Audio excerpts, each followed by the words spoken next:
I'm hoping I cleared, yeah. Alright, so first I'm just going to describe the picture that I put up here. Wait. What? Start with an opening line. Okay. I bet all of you think what you put in your body is healthy all the time just because of the labels that you read in the store. And I bet when you read that something's wheat bread or fat-free or gluten-free, that it absolutely has to be healthy. I'm no health guru, but let me tell you right now that you're most likely wrong.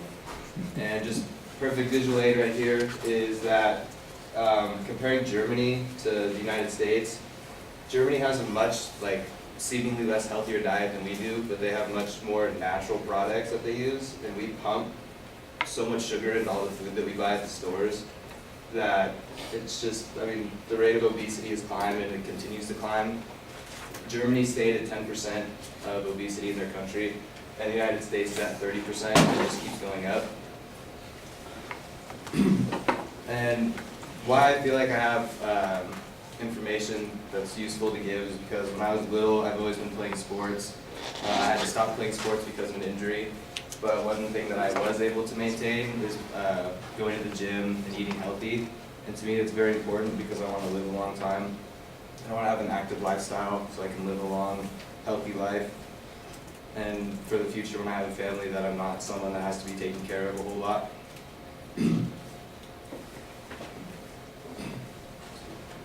It's simple to keep yourself healthy if you listen to what I explain. You can take me seriously and learn, and you don't really have to change your diet in any extreme way.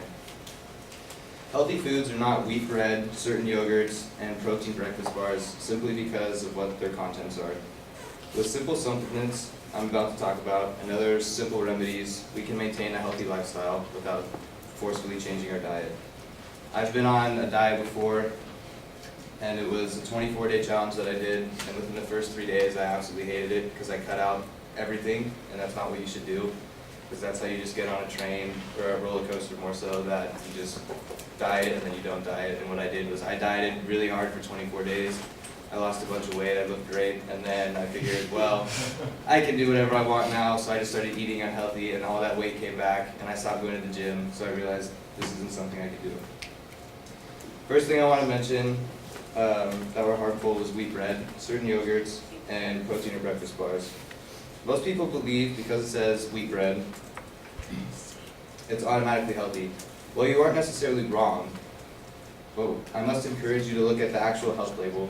Wheat bread often contains high fructose corn syrup, which is terrible for your body.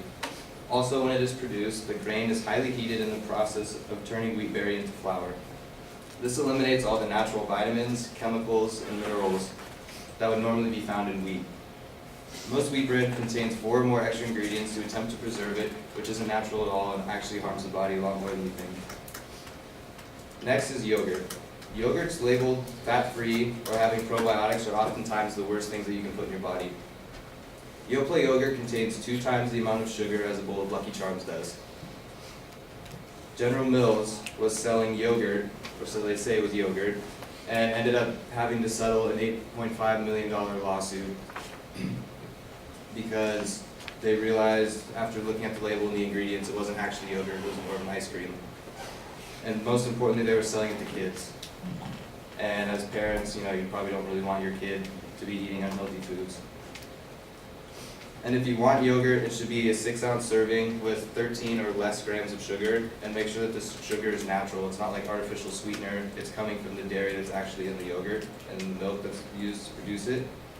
The reason yogurt doesn't contain probiotics is because when milk is pasteurized, everything that's in the milk originally is very unhealthy, and it tends to die off through the process of being pasteurized.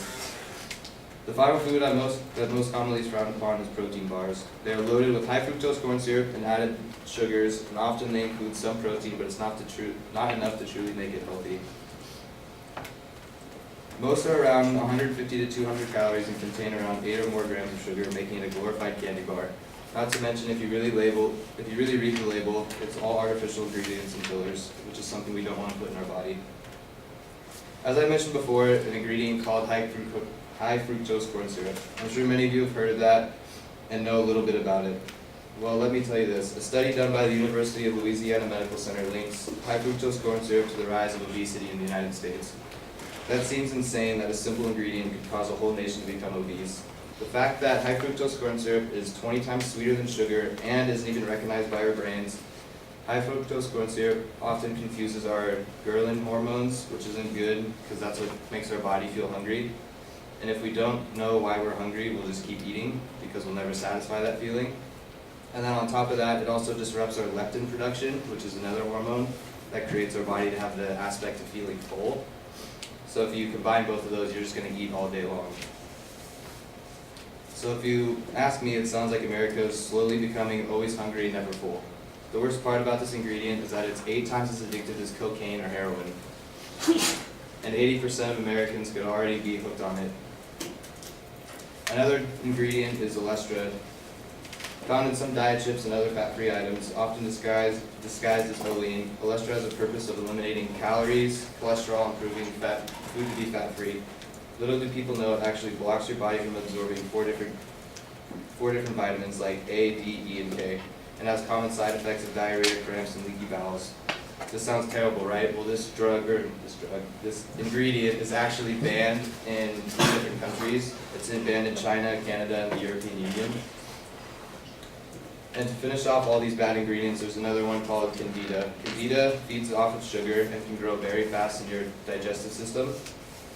Having too much of this bacteria can often cause a foggy feeling in your brain, makes you feel very slow or lethargic, and on top of that, it fully submerges itself onto your food, making it virtually impossible for your body to actually process the food. This is often found in preservatives, and it makes it very difficult for the body to actually get the nutrients out of what we need. Now that you've realized, now that I've made you realize that you don't want to eat any foods that sound remotely unhealthy, let me introduce you to the helpers. We have different enzymes in our body that we can use. We have probiotics that we can take that give us these enzymes to help break down preservatives and help make our digestive system healthy. This also will help you burn fat through workouts. There's a simple ingredient called EGCG that's in green tea, helps the metabolism work faster. And it's been commonly used in Japan for years, which is why they always serve green tea if you go to a Japanese restaurant.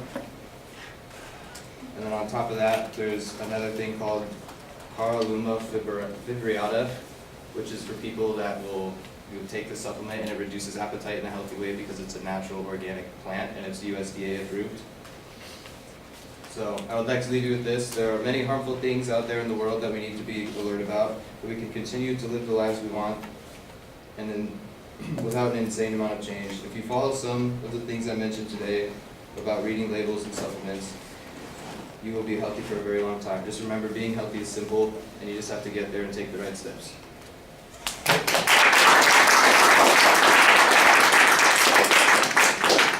What's the hardest thing for you to keep on track to eat healthy for yourself? I think And just take hat or turn it around so we can see your face. There you go. I think for me, the most important thing about like just starting to eat a little bit healthier is realizing that it's just a temporary thing for a couple of days. Because when I reduce the amount of like high fructose corn syrup that I like ingest, it's very noticeable because you actually are hungry all the time. Your body wants to eat food, but you know that you've already like portioned out what you should be eating. So once you get over like 3 or 4 days, like it's really easy to stay on track, but it's just getting through those 3 days. So you noticing what your own body did is part of Yeah, you have a bunch more, like, it's self-awareness. crazy. Yeah, you have self-awareness, you have a lot more energy, you're a lot more awake, and Yeah. like just school-wise and work-wise, you're a lot more attentive. Thank you.